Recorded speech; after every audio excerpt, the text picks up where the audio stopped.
मैं बता दूं कि हम तो आपको बता दिए हैं, एक तरफ से नाम शायद आप भूल रहे हैं, नाम को याद कर लीजिए। एक तो सबसे पहले मेरे ब्लड में जात पात और भेदभाव लेकर के हम काम नहीं करते हैं। हमने आपको कहा है कि रामपाल राय से सुभद्रा राय के घर तक वहां हमने कौन भेदभाव किया। विरोधी की तो नजर जिस तरह से एक मोची की नजर जूते पर होती है, तो विरोधी की नजर कहीं ना कहीं आपके अगेंस्ट चीजों पर होगा। हमको तो ऐसा आभास नहीं हो रहा है।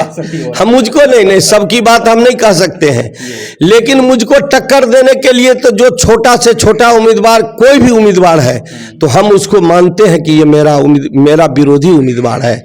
हम उनसे डरते हैं, इसलिए डरते हैं कि वह आदमी को हो सकता है जनता मालिक उसी को पसंद कर ले, ये तो जनता पर डिपेंड करता है। बिहार में पंचायत चुनाव की सरगर्मियां तेज होने लगी है। जैसे जैसे समय बीतता जा रहा है, वैसे वैसे जो प्रत्याशी हैं वो अपनी तैयारियों में जुट गए हैं, या फिर यूं कहें कि 5 साल जो उन्होंने काम किया है, जो जीते हुए कैंडिडेट थे वो, या फिर जिन्होंने हार दर्ज की थी, या फिर जो पहली बार वो चुनाव लड़ रहे हैं, वो सभी लोग जो हैं अपनी जनता के बीच में जाकर के परीक्षा देने के लिए तैयार हैं। हम तमाम इस बातों को कवर कर रहे हैं कि जो भी प्रत्याशी चुनाव में ही मैदान में खड़े होने वाले हैं, हम उनसे जान रहे हैं कि आखिर उनका एजेंडा क्या होगा और कैसे वो अपने क्षेत्र का विकास करेंगे। आज इसी मुद्दे पर हम बात करेंगे।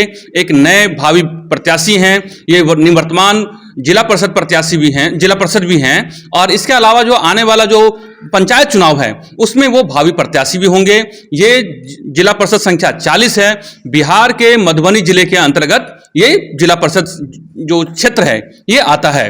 मैं आपको बताऊं, जिस कैंडिडेट से मैं आपको बात कराऊंगा, दरअसल उसके बारे में मैं बताऊं कि ये पहले शिक्षक थे। उन्होंने शिक्षक के तौर पे लोग उर्दू में इन्होंने एमए किया है और इन्होंने तमाम छात्रों को एजुकेट करने का काम किया।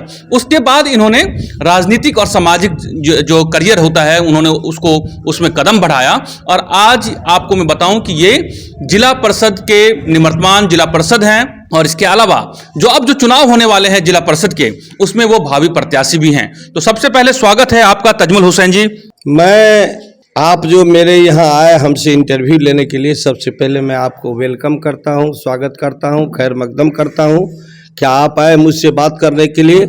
और आपके माध्यम से मैं क्षेत्र संख्या 40 प्रखंड खुटौना जिला परिषद के सभी मतदाता मालिकों का मैं आभार व्यक्त करता हूं, जिन्होंने मुझे मौका दिया और हम उन लोगों के साथ मिलकर के जो काम किए, उन लोगों के दरमियान जो हमने विकासात्मक काम किए, आपसी सौहार्दपूर्ण वातावरण का काम किए, और पदाधिकारी और इनके बीच में जो कड़ी बनने का काम किए, उसके लिए मैं उनका भी आभार व्यक्त करता हूँ, धन्यवाद देता हूँ।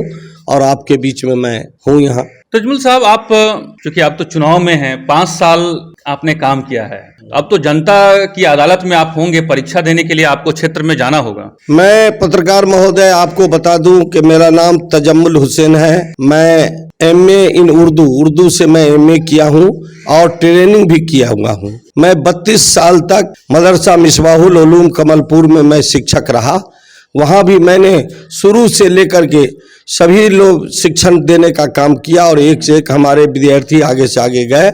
और आज मुझे एक मौका मिला, चूंकि हम समाज सेवा से जुड़े हुए हैं हमेशा से, उस तरह से मुझको मौका मिला। देवेंद्र यादव जी के सानिध्य में हम थे, उन्होंने मुझे टिकट दिलाया जनता दल सेकुलर से, और 2010 में हमने रिजाइन करके हमने एमएलए का भी चुनाव लड़े। यहाँ से 20,000 लगभग वोट हमको आया था, और आज 2016 में हम जिला परिषद के मेंबर बने, और 5 साल तक हमने बखूबी जनता के बीच में अपनी छवि के साथ, अपने स्वच्छ और साफ सुथरे छवि के साथ लोगों के बीच में रहे, और आज भी हैं। हम वर्तमान अभी जिला परिषद के मेंबर हैं, और आगे आने वाला चुनाव में हम उम्मीदवार होंगे।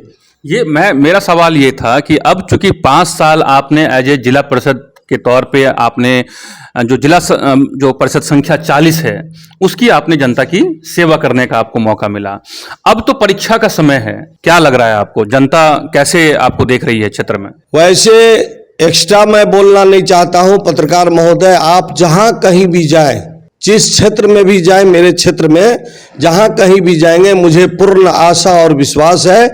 मुझे जनता कह दी है एक तरफ से कि आप अभी वर्तमान में जिला पार्षद हैं और आगे भी आप जिला पार्षद रहेंगे, चूंकि हमने विकास का जो भी काम हुआ है छोटे छोटे जगह पर, जहां 42 साल इतने 70 साल में आज तक कहीं विकास का काम नहीं हुआ था, जो रोड सड़क को किसी ने छुआ नहीं था, जिस हाई स्कूल, जिस जगह हाई स्कूल बनने की बात थी लोगों ने नहीं किया था, जिस जगह लोगों के बीच में किसी आपसी सौहार्द की वातावरण की बात थी लोग जाने का काम नहीं किया था, हमने वहां जाकर के लोगों के बीच में विकास का काम को हमने किया है।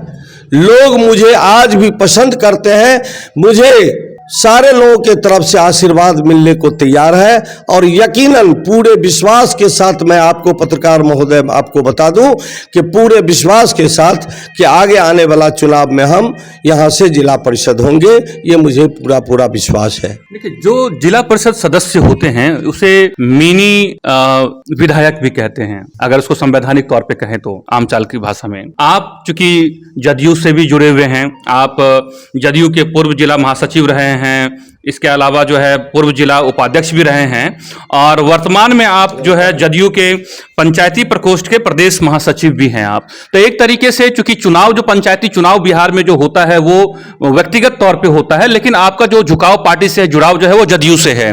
तो आप जब इस क्षेत्र में जाते हैं, चूंकि आप पार्टी के एजेंडे को भी आप बढ़ाने का काम करते होंगे, तो क्षेत्र में आप देखिए कि जो विकास, कई सारे ऐसे मुद्दे हैं जिसपे आपको लगता है कि बहुत सारे काम करने की जरूरत थी, जहां पे काम ढंग से नहीं हुआ। हाँ, ये बात है, विकास अनवरत है, विकास अनवरत काम है, ये रुकने वाला चीज नहीं है और एक दिन का काम नहीं है।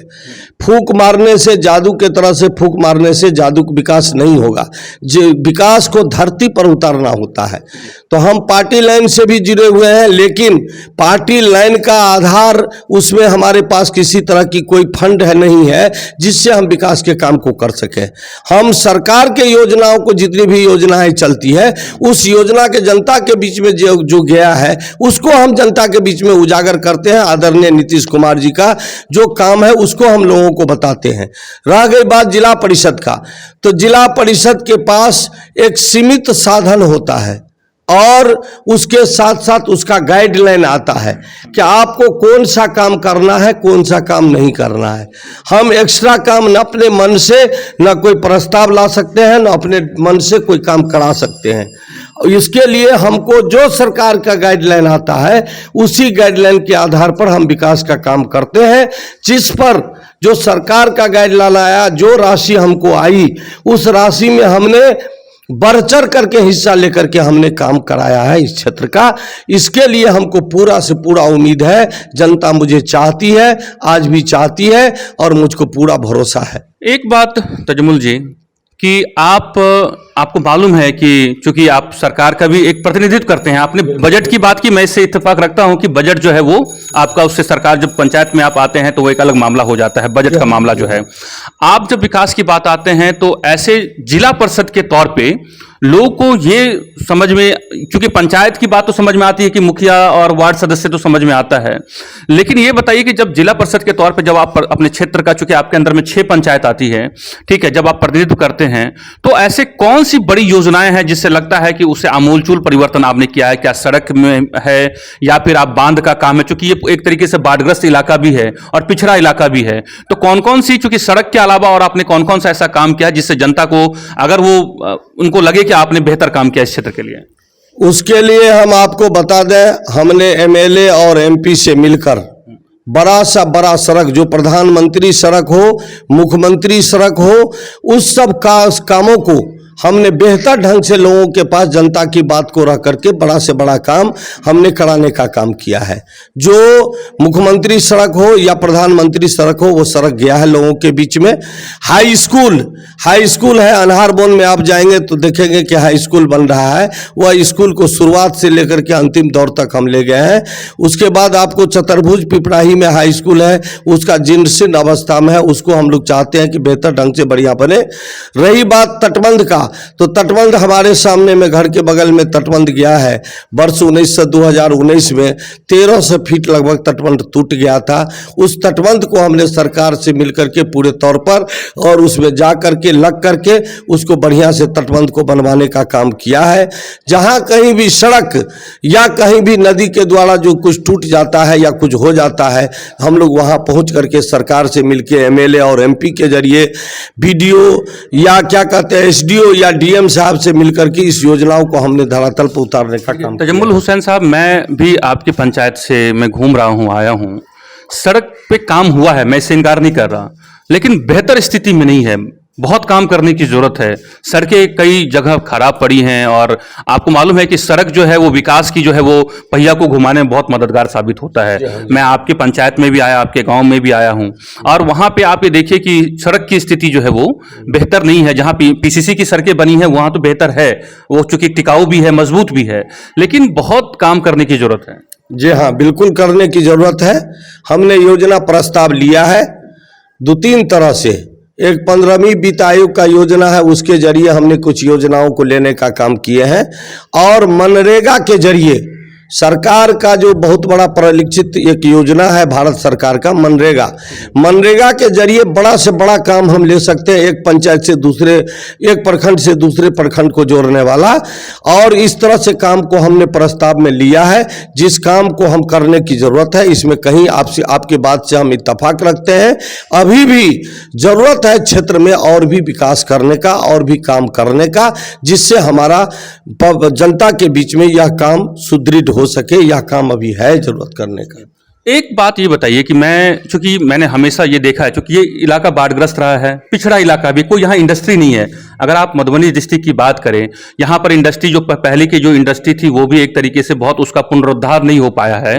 और चूंकि जिला परिषद के, मैं इस बात को मानता हूं कि जो पंचायत व्यवस्था में जो वार्ड को जो फंड मिलता है, मुखिया को जो फंड मिलता है, वो फंड के मुकाबले जो अगर कंपैरिजन करें या उसको जो हम अगर तुलनात्मक अध्ययन करें तो जिला परिषद के पास फंड जो है उसके मुकाबले कम जरूर होता है, लेकिन आपके पास संवैधानिक अधिकार ज्यादा होता है।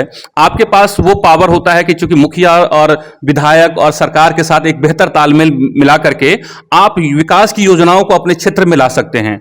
आपको मालूम है कि प्रधानमंत्री आवास योजना है, मुख्यमंत्री के तहत जो है इंदिरा आवास योजना है। मैं गांव में घूम रहा हूं, ऐसा बहुत मामला है कि लोगों के पास रहने के लिए घर नहीं है और यहां पर चूंकि बाढ़ग्रस्त इलाका है, कई बार ऐसे लोग शिकायत करते हैं कि यहां 25,000 30,000 जो अलग अलग कट मनी जिसको बोलते हैं, ये बात जो है निकल के आपके पास भी कई बार आती होगी कि कट मनी लिया जाता है, उसके जरिए जो भ्रष्टाचार है। चूंकि आपकी सरकार कहती है कि बिल्कुल भ्रष्टाचार मुक्त, जीरो टॉलरेंस की बात बार बार नीतीश कुमार करते हैं, लेकिन चूंकि आप सरकार का हिस्सा ना होते भी सरकार का हिस्सा आप हैं, इसलिए मैं कह रहा हूं तो कैसे होगा, चूंकि यहां ग्रामीण इलाका है तो वहां पर उनको घर मिल पाए, उसके लिए क्या आपने कर रहे हैं और आपने क्या किया, कुछ कर रहे हैं इस मामले में? हमने काफी पहल किया है। चूंकि हमारे जो डीडीसी होते हैं जिला के उप विकास आयुक्त, उनके अंडर में ये इंदिरा आवास योजना, प्रधानमंत्री आवास योजना अब हो गया है, वह उनके अंडर पड़ता है। हम लोगों ने काफी मेहनत करके, कहीं भी हम लोग चाहते हैं भ्रष्टाचार मुक्त, कहीं एक पैसा नहीं लगे। अगर कहीं से शिकायत मिली है तो उसको हम लोगों ने दूर कराने का काम किया है। और हमको बता दें कि प्रधानमंत्री आवास योजना में इस जिला में जितना बेहतर काम हुआ है आपको और जगह नहीं मिल पाएगा। चूंकि डीडीसी अभी जो श्री अजय कुमार सिंह आए हुए हैं, बहुत ही मजबूती से, खास करके स्वच्छता पर जो अभियान चला है उस पर, शौचालय का और प्रधानमंत्री आवास योजना का, उन्होंने काफी मेहनत करके रोजगार से आवास योजना, आवास सहायक से लेकर के बीडीओ और बीडीओ से लेकर के सुपरवाइजर से लेकर के सभी लोगों के साथ काफी टाइट पूरे कट्टरता से एकदम तैयार होकर के उन्होंने घर बनवाने का काम किया है। ठीक है, चूंकि लंबे समय से इंदिरा आवास का काम आ रहा है, उसमें हमारे पब्लिक की भी कुछ कमी है, मिलता है घर बनाने के लिए पैसा लेकर के कुछ दूसरे तरह के। ये तो सर एडमिनिस्ट्रेशन की जिम्मेवारी बनती है कि उसको इम्प्लीमेंटेशन ग्राउंड पे हो। एकदम इम्प्लीमेंटेशन आपको बतावे, उस पर सरकार पूरे तौर पर तत्पर होकर के बीडीओ और डीडीसी मिल करके उस काम को धरातल पर उतारने का काम किए हैं। हम समझते हैं आपकी बात से जो 75% ऐसा है, जो आप अगर हमारे पंचायत में अगर योजनाओं को अगर प्रधानमंत्री आवास योजना का चेक करेंगे तो 75% आवास योजना धरती पर उतर चुका है। अच्छा सर, ये बताइए कि माने चूंकि नल जल योजना को लेकर के सरकार के जो 7 निश्चय पार्ट 2 है, वो एक बड़ी माने एक तरीके से सरकार की साख की सवाल है और एक काफी बड़ा फंड जो है, चूंकि अब चुनाव के बाद भी सरकार नया फंड एलोकेट कर रही है इस पूरे पंचायत को में जो है नल जल को लेकर के भी। नल जल योजना को लेकर के आप क्या कहना चाहेंगे? नल जल योजना सरकार का, आदरणीय मुख्यमंत्री जी का बहुत ही अच्छा योजना है। उनके मुताबिक कि गरीब से लेकर के एमएलए एमपी और बड़ा अमीर आदमी तक शुद्ध पानी पिए, यह योजना इसके लिए है। चूंकि पानी अगर शुद्ध नहीं हम पीते हैं तो इस तरह से बहुत तरह का संक्रमण पैदा होता है, पेट की बीमारी होती है, लोग परेशान होते हैं। सरकार के योजना में कहीं कमी नहीं है।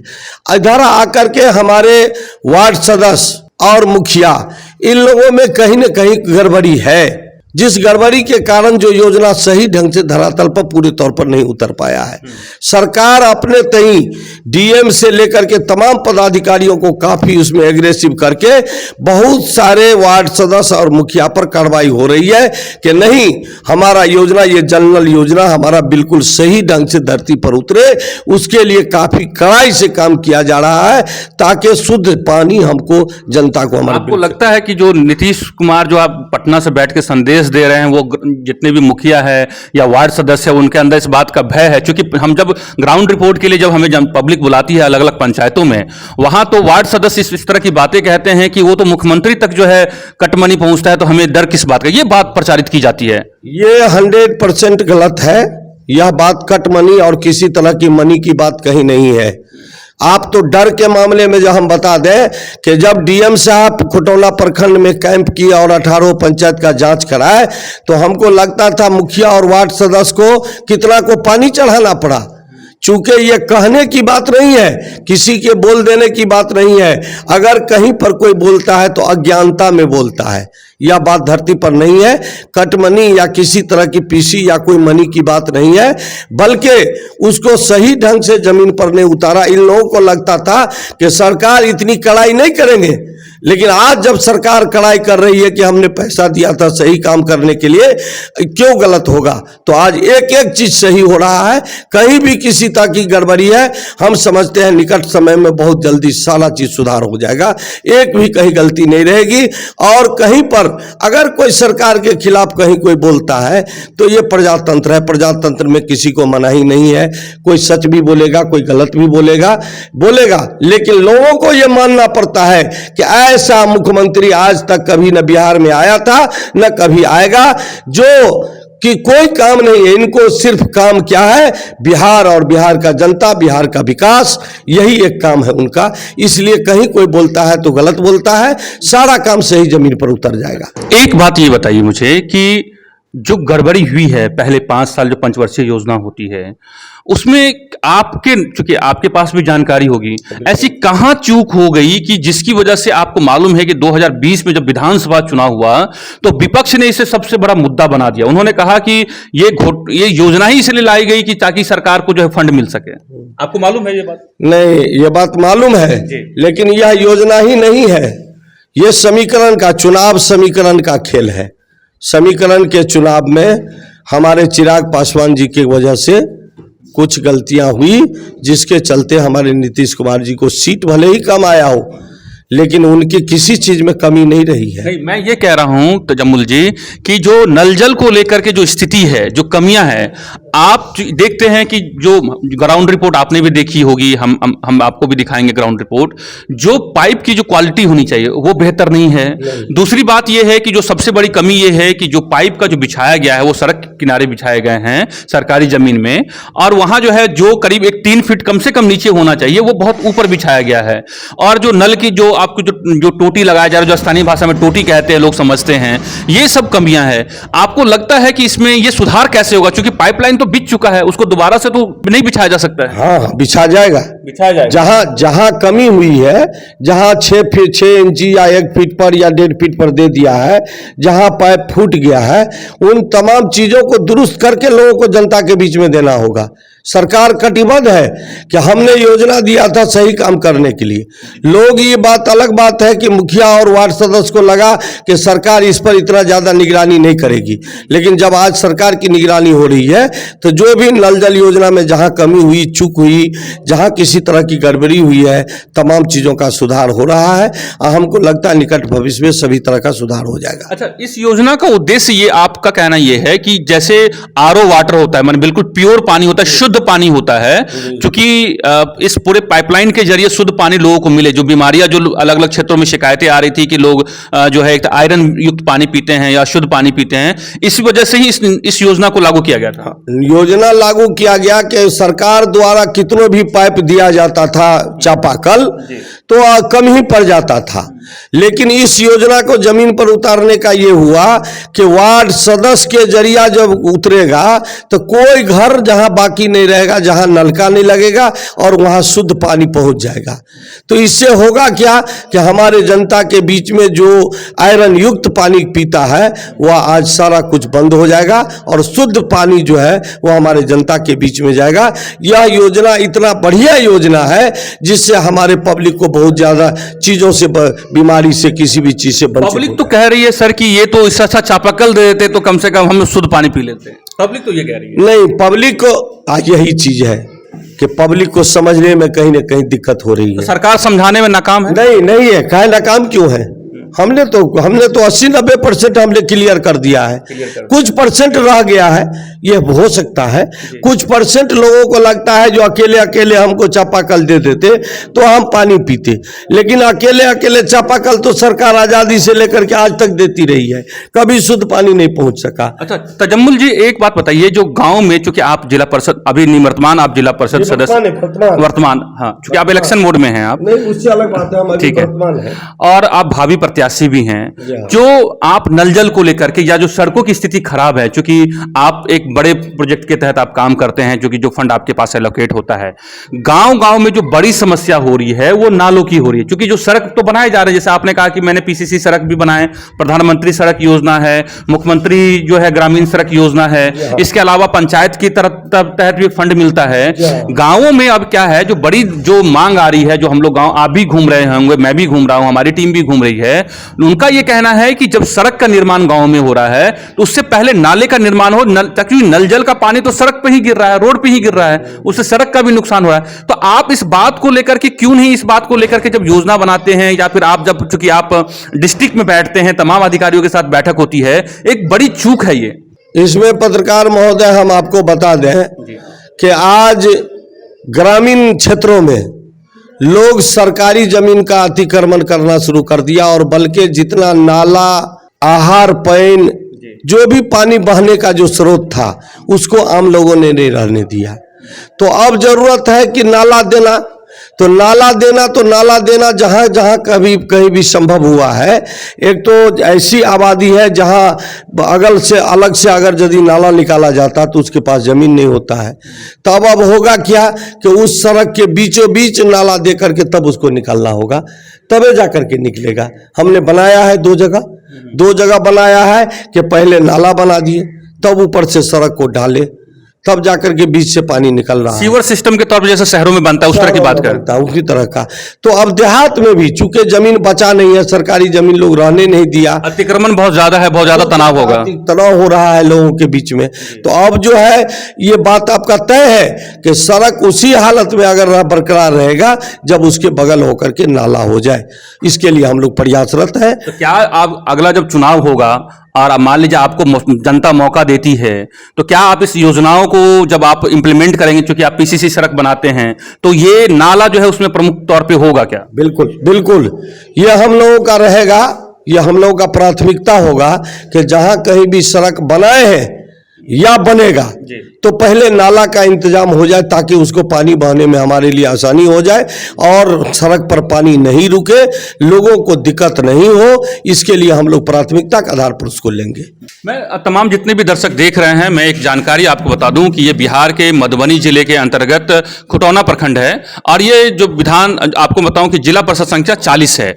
जो पिछला जो चुनाव हुआ था उसमें मैं बताऊं कि तजम्मुल हुसैन जी को 5,613 वोट मिले थे और ये विजयी हुए थे। और दूसरे नंबर पे जो है आपको बताऊं कि जिन प्रत्याशी को वोट मिला था वो 4,010 वो उनको वोट मिला था। आपको मैं बताऊं कि जो जानकारी यहां पर हमारे पास है, पिछले जिला परिषद चुनाव में 8 कैंडिडेट इस पूरे जो ये क्षेत्र संख्या है यहां पर उम्मीदवार खड़े थे। इस बार देखते हैं कि किस तरह के कैंडिडेट सामने आते हैं, लेकिन एक जो भावी कैंडिडेट है उसमें तजम्मुल हुसैन साहब हैं यहां पर, जो यहां पर इस क्षेत्र के लिए जो है वो आने वाले टाइम में आप देखेंगे कि वोटरों के बीच में ये वोट मांगेंगे और अपनी जीत के लिए ये दावा भी कर रहे हैं। एक बात ये बताइए कि आप इस पूरे 6 पंचायत आपके लिए आता है, एक तरीके से मिनी विधानसभा है, आपने पूरे 5 साल में ऐसा कौन सा काम है जो विरोधियों को मौका ना मिले और आपके खिलाफ जो है आप जो भी, क्योंकि जाहिर सी बात चुनाव में लोग तो आपके लोग बोलेंगे ही विरोधी कि आपने कौन सा काम नहीं किया, कौन सा काम किया, आपको लगता है कि कौन कौन सा ऐसा काम आपने किया है जो बेहतर काम किया आपने अपने क्षेत्र में? आपको हम बता दिए ना कि एक तो सबसे बड़ा सड़क वाला मामला है, सड़क वाला काम किए हैं, शिक्षा के क्षेत्र में हमने काम किया है, सामाजिक क्षेत्र में प्रधानमंत्री आवास योजना से लेकर के और वृद्धा अवस्था पेंशन या जो कुछ भी सरकार द्वारा जो लाभान्वित योजनाएं हैं उस योजनाओं को हमने बराबर लोगों को मदद करके उसमें लाने का काम किए हैं। एक दो जो है आप सड़क का नाम आप खुद से बोल दीजिए। हम सड़क का नाम बोल देते हैं, आपको तो 6 पंचायत के सड़क का नाम हमको याद है। एक तरफ से हमको झांझपट्टी आशा में मोहम्मद आशिक के घर से लेकर के कब्रिस्तान के पुला तक सड़क निर्माण का काम किए हैं। आपको भजनाहा में चंदेश्वर दास के घर से राम हरे दास तक का घर का काम हमने किया है। आपको चलिए मझौरा पंचायत में मोहम्मद यूनुस के घर से मोहम्मद इरशाद के घर तक हमने रोड बनाने का काम किया है। बिशनपुर में हमने राम नरेश यादव के घर से जोगेंद्र शाह के घर तक हमने बनाने का काम किए हैं। हमको परसाही पश्चिमी पंचायत में लक्ष्मी ट्रेत के घर से अमित गोइत के घर तक हमने सड़क बनाने का काम किए हैं।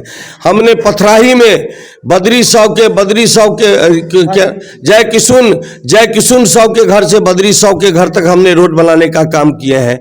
हमने जटही में फूल कुमार यादव के घर से लेकर के और क्या कहते हैं मोहम्मद अयूब के घर तक रोड बनाने का हमने काम किया है।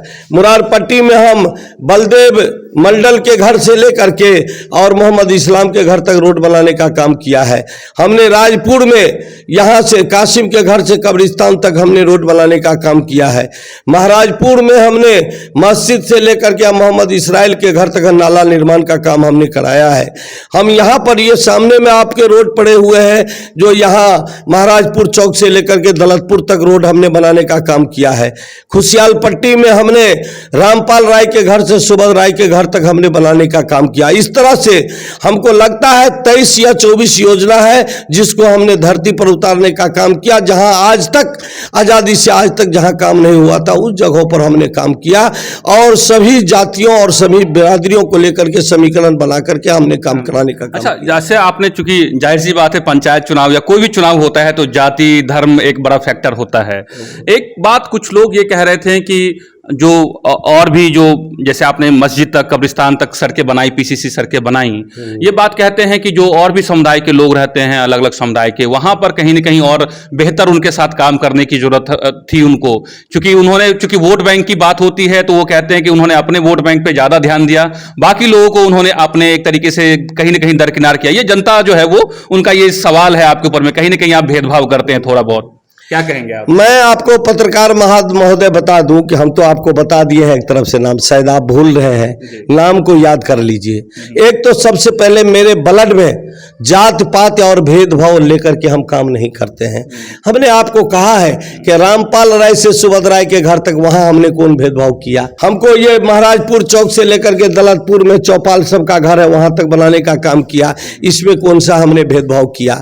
जनता जो है, जनता के बीच में जो है विरोधी की तो नजर जिस तरह से एक मोची की नजर जूते पर होती है तो विरोधी की नजर कहीं ना कहीं आपके अगेंस्ट चीजों पर होगा। लेकिन मेरी जो बात है ये तो लेकर के चलना पड़ेगा, मान करके चलना पड़ेगा। और हम पूरे खुले तौर पर बोलते हैं कि जिसमें हमको 5 साल पहले जिन लोगों ने हमको वोट दिया, हम उनका प्राथमिकता के आधार पर उसको रखे हैं। ये कहीं इसमें डाउट नहीं है। हम चूंकि प्राथमिकता इसलिए दिया कि जो आदमी हमको वोट दिया अपना मान करके, अगर उसके बीच में आज अगर हम काम लेकर के नहीं जाते हैं तो ये नाइंसाफी होगी। अच्छा, लेकिन आपने अपने वोटर के हिसाब से आपने जो है वो माने कैटेगरी वाइज नहीं, कोई वोटर नहीं, हमने सब तरह सभी जातियों को लेकर के, पासवान जाति को लेकर के, राम जाति को लेकर के, राय मंडल जाति को लेकर के, पासवान जाति को लेकर के, मुसलमानों में भी बड़े कास्ट के लोग हैं, छोटे कास्ट के लोग हैं, उन लोगों के बीच में जाने का, सभी तरह के लोगों के बीच में हमने जाने का काम किए हैं। हमने कोई भेदभाव नहीं किया है। अच्छा देखिए, चूंकि जब जाति की बात हो रही है, ये भले ही कोई कितना भी कहे, लेकिन चाहे वो राज्य का चुनाव हो, चाहे पंचायत स्तर का चुनाव हो, चाहे जब कोई भी चुनाव होता है तो जाति एक बड़ा फैक्टर होता है और वो आंख आंकड़े बड़े मायने रखते हैं लोकतंत्र में। अब जो है आपको मैं बताऊं कि तजम्मुल हुसैन साहब की उम्र जो है वो 60 पार के हैं और ये रिटायर्ड शिक्षक हैं।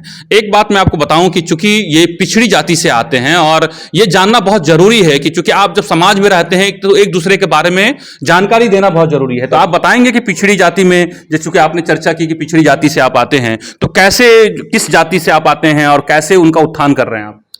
ये हमारा जो जात है मुसलमानों में, यह रैन कुजरा बिरादर है। यह सब्जी बेचने और खरीदने का काम करता है, बेचता भी है। तो उस जाति का बहुत ही दयनीय स्थिति है इस बिरादरी की आज भी। हम लोगों ने मिलकर के सबसे पहले उसके शिक्षा के क्षेत्र में काम किया, उनको कोशिश किया यदि शिक्षा उसके अंदर आ जाएगा तो वो उत्थान करेगा। हम लोगों ने शिक्षा के क्षेत्र में बड़ा काम किया है। उसके यहाँ स्कूल, मदरसा, कॉलेज, इस तरह से लोगों को और जगह बीपीएससी, यूपीएससी, इस तरह से सारे चीज़ों में पढ़ने के लिए उत्साहित किया, लोगों को वहाँ भेजने का काम किया। जिसमें सबसे ज़्यादा अगर यदि किसी क्षेत्र में लोग बढ़ा है तो शिक्षक के क्षेत्र में लोगों ने बढ़ा है। ये चाहते हैं कि लोग कम से कम शिक्षक बने तो बेहतर जो है अपने परिवार का भला करें। नहीं, लोग लोग बना है, लेकिन हम तो चाहते हैं सभी क्षेत्रों में लोग आगे बढ़े। इसलिए शिक्षा के क्षेत्र में हम लोगों ने ज़्यादा काम किया है। जो शिक्षा के क्षेत्र में यदि वह बिरादर यदि आगे बढ़ता है तो उसकी दैनिक उसके जो स्थिति है वो धीरे धीरे आगे ठीक हो जाएगा। तजम्मुल हुसैन साहब, अब तो खैर हमारी आपकी लंबी बातचीत हुई, आपने हर मुद्दे पर बेबाक आपने जवाब दिया है, बाकी तय जनता को करना है। आप कुछ कहना चाहेंगे अंत में अपनी जनता से, या फिर आपको लगता है कि अब जो चुनाव में आप जा रहे हैं, क्योंकि ये अभी आपका, लोग कह रहे हैं कि आखिरी चुनाव होगा या फिर आप और भी चुनावी मैदान में रहेंगे आप? नहीं, ये तो कहना एक्स्ट्रा होगा, क्योंकि हम हर तरह से स्वस्थ हैं, हर तरह से फिट हैं। और जब हम नौकरी छोड़ करके आ गए राजनीति में सेवा भाव में, तो हम समझते हैं अगर कोई आदमी जनता के बीच में समय देते हैं तो मुझसे ज्यादा समय नहीं दे सकते हैं। बहुत सारा धंधा होगा लोगों को, लेकिन मेरे पास किसी तरह का कोई न रोजगार है और न कोई काम से हम जुड़े हुए हैं। अगर मेरा कोई एक काम है तो वह है जनता के बीच में जाना, जनता के सवाल और जनता के बीच में विकास के कामों को लेकर के जाना। जनता ये भी जानना चाहती है, बहुत सारे लोग, कि तजम्मुल साहब जो है आखिर अपना इतना सारा जो पूरा सामाजिक काम के लिए समय निकालते हैं, इतने, चूंकि सामाजिक क्षेत्र में खर्च भी होता है, आप कहते हैं कि हम किसी तरीके से किसी से कोई पैसा नहीं लेते हैं, तो आखिर इतना सारा कैसे अपने आप को कैसे मेंटेन करते हैं, कैसे परिवार को संभालते हैं? नहीं, संभालते नहीं है। इसके लिए हमारे बाल बच्चा पर मुझको घमंड है, गर्व है कि वह बाल बच्चा जो हमारा कमाता है, अर्जन करता है, तो वह बाल बच्चा हमारे लिए, हमको बिल्कुल हमारे साथ है, हमको सहयोग करते हैं कि आप फ्रीली जनता के बीच में सेवा करें। मेरे बाल बच्चे ऐसे हैं, प्रबुद्ध हैं, समझदार हैं, पढ़े लिखे हैं, बीटेक किए हुए हैं, दो लड़का, और एक लड़का शिक्षक भी है, बहू भी शिक्षक है। इसलिए मुझको वो लोग मिलकर के सहयोग करते हैं जनता के बीच में जाने का, जनता के बीच में रहने का। जनता के बीच में आपको बता दें, इस इलाकाई तौर पर जहाँ कहीं भी बड़ी से बड़ी पंचायतें होती है तो बेबाक तौर पर बेलौस यह आदमी किसी के सामने में सही बात को बोल सकता है, इसलिए मुझको बुलाया जाता है। हम आपको बता दें कि जनता मालिकों से मेरा आग्रह होगा कि यदि हम आपके बीच में खड़े उतरे हैं 5 साल, हम आपके बीच में दुख दर्द में आपके साथ हैं, हम आपके विकास कार्यों में हम आपके साथ हैं, तो हम आपसे आशा और उम्मीद करते हैं कि आने वाला समय में आप मुझे बेहतर ढंग से हमारे साथ देंगे ताकि हम आपके बीच में और अच्छा ढंग से आ सकें। तजम्मुल साहब, आप तो खैर जब कोई भी कैंडिडेट से पूछता तो वो कहते हैं कि मेरा मुकाबला किसी से नहीं है, मैं विजयी हूं, और आप भी यही बात। आपको लगता है कि आपको कोई इस पूरे जिला परिषद चुनाव में कोई आपको मुकाबला दे सकता है? हमको तो ऐसा आभास नहीं हो रहा है। हम मुझको नहीं, सबकी बात हम नहीं कह सकते हैं, लेकिन मुझको टक्कर देने के लिए तो जो छोटा से छोटा उम्मीदवार, कोई भी उम्मीदवार है, तो हम उसको मानते हैं कि ये मेरा विरोधी उम्मीदवार है। हम उनसे डरते हैं, इसलिए डरते हैं कि वह आदमी को हो सकता है जनता मालिक उसी को पसंद कर ले, ये तो जनता पर डिपेंड करता है। लेकिन यदि विरोधी मेरे क्षेत्र में आ रहे हैं तो जनता मेरे साथ, मुझको जनता पर पूरा भरोसा है। कुछ कहना चाहेंगे अंत में आप, जो ऐसी बात जो मैं नहीं पूछ पाया हूं और आप कुछ कह नहीं पाए हो, कुछ कहना चाहेंगे विकास के एजेंडे पर? विकास के एजेंडे पर अभी पत्रकार जी हम आपको बतावे, विकास के एजेंडे पर अभी बहुत सारा काम है जो मुझको अधूरा रह गया है। मेरा सपना है कि मुझको अगर यदि मौका मिलता है तो और बेहतर ढंग से जो छूटा हुआ काम है उस काम को हम करेंगे। लेकिन ये नहीं कह सकते हैं कि एक जिला परिषद होकर के हम दुनिया का विकास हम ही उतार देंगे, सो नहीं है। लेकिन हम और प्रतिनिधियों से मिलकर के जिनसे जहां से भी हो सकेगा हम जो छूटा हुआ काम है उसको बेहतर ढंग से हम क्षेत्र में क्या उतारेंगे। आप इसको आदर्श जिला परिषद जो है आपका 40 संख्या, इसको आदर्श बना पाएंगे क्या आप? मेरी कोशिश होगी, मेरी कोशिश होगी। मुझे अपने मधुबनी जिला में कोई भी ऐसा अभी तक जो मैं जहाँ तक मैं गया हूँ, चाहे वो मुखिया, चाहे वो ग्राम की सभा की बात हो, अभी तक बाकी जगहों पे जैसे राष्ट्रपति से अवार्ड मिलते हैं या केंद्र सरकार से, राज्य सरकार से ऐसा उनको अवार्ड मिलता है बेहतर काम के लिए अपने क्षेत्र में, लेकिन ऐसा आदर्श ग्राम, आदर्श क्षेत्र हमने नहीं देखा। तो आपकी है कि बेहतर काम हो और इसको ये नाम मिले? देखिए पत्रकार जी, यतिशयोक्ति यदि नहीं होगी तो चूंकि आजकल जो प्रतिनिधि आते हैं, प्रतिनिधियों के मन में और सी बातें होती है। यदि प्रतिनिधि यह मन में बना ले कि हमको आदर्श बनाना है तो उसके लिए सबसे बड़ा जरूरत है कि यदि मुखिया, यदि इस तरह का सक्षम मुखिया यदि हो जाए और हम लोगों से सहयोग एक दूसरे का कड़ी बन करके यदि काम हो तो आदर्श हो सकता है। चूंकि मेरे हाथ में इतना सारे चीजों का हमारे साथ में नहीं है, हमारा अधिकार क्षेत्र में नहीं है, हम उस अधिकार क्षेत्र से वंचित हो जाते हैं। लेकिन फिर भी हम चाहेंगे आने वाला समय में हम मुखिया से, समिति से, एमएलए से और एमपी से मिल करके इस क्षेत्र को और बेहतर से बेहतर, बल्कि आदर्श की ओर ले जाने की बात है तो हम आदर्श बनाने का काम करें। ये सपना हम लगातार अपने प्रस्ताव को लोगों के बीच में रख करके काम करना चाहेंगे। तो ये हैं तजम्मुल हुसैन साहब जो भावी प्रत्याशी होंगे, जो जिला परिषद संख्या 40 हैं। ये बिहार के मधुबनी जिले के खोटौना प्रखंड अंतर्गत ये जो ये संख्या आता है। बाकी तय जो है वो जनता को करना है, जनता को तय करना है कि अगले 5 साल में कौन उनका विकास करेगा, क्योंकि लोकतंत्र में जनता मालिक होती है। और लोकतंत्र की खूबसूरती यही है कि आखिर जो चोट करना होता है वो वोट की चोट होती है, और इसमें ये इतनी बड़ी जो चोट होती है जिससे पूरा एक समीकरण और पूरा जो आप समझिए कि विकास की जो इतिहास है वो लिखा जा सकता है। आपको यह हमारा कार्यक्रम कैसा लगा जरूर आप हमें लिखिए। अगर आपको ये कार्यक्रम अच्छा लगा तो आप बाकी जगह जितने भी अलग अलग प्लेटफॉर्म्स हैं वहां पर भी शेयर कीजिए, ताकि जो है और भी लोग इससे प्रभावित हो। नमस्कार। अगर आप चाहते हैं कि आपको इस तरह का इंफॉर्मेटिव वीडियो मिलता रहे तो आप हमारे चैनल द इंडिया प्लस को सब्सक्राइब करना ना भूलें। साथ में आप बेल आइकन को दबाना भी ना भूलें, ताकि आपको नोटिफिकेशन मिलता रहे। आप हमारे इस वीडियो को शेयर भी कर सकते हैं।